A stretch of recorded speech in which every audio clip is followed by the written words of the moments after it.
2025 সালের প্রথম 6 মাসে প্রায় 10 লাখ সিরিয়ান শরণার্থী নিজ দেশে ফিরতে পারেন বলে আশা প্রকাশ করেছে জাতিসংঘ। স্থানীয় সময় মঙ্গলবার এই কথা জানায় জাতিসংঘের শরণার্থী বিষয়ক সংস্থা ইউএনএইচসিআর। এদিকে বাশার সরকারের পতন হলেও যুদ্ধ এখনও শেষ হয়নি বলে সতর্ক করেছে জাতিসংঘ।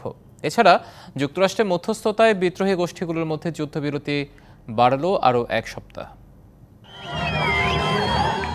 বিদ্রোহীদের অভিযানের মুখে গেল 8ই ডিসেম্বর মাত্র 12 দিনে সিরিয়ার প্রেসিডেন্ট বাশার আল আসাদের পতন হয়। সরকার বিদ্রোহীদের লড়াইয়ের পাশাপাশি ইসরায়েলি হামলায় বিপর্যস্ত হয়ে পড়ে দেশটি। দেখা দেয় মানবিক সংকট।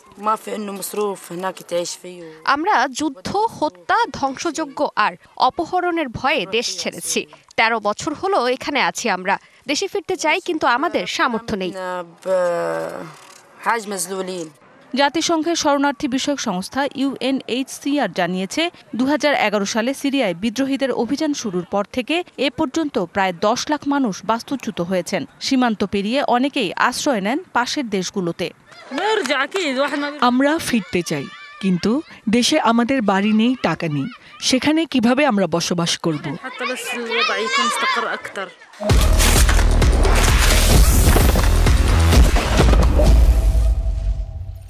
তবে জাতিসংঘ মনে করছে আগামী 6 মাসের মধ্যে নিজ দেশে ফিরতে পারবেন বাস্তুচ্যুত সিরিয়ানরা।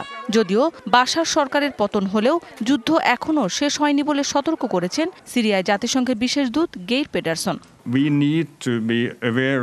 দেশটির উত্তরাঞ্চলে তুরস্ক সমর্থিত সশস্ত্র দল এবং কুর্দি যোদ্ধাদের মধ্যে এখনো লড়াই চলছে। এদিকে গেল সপ্তাহে প্রথমবারের মতো সিরিয়ার বিদ্রোহী গোষ্ঠী এসএনএ ও এসডিএফ এর মধ্যে যুদ্ধবিরতিতে মধ্যস্থতা করে যুক্তরাষ্ট্র।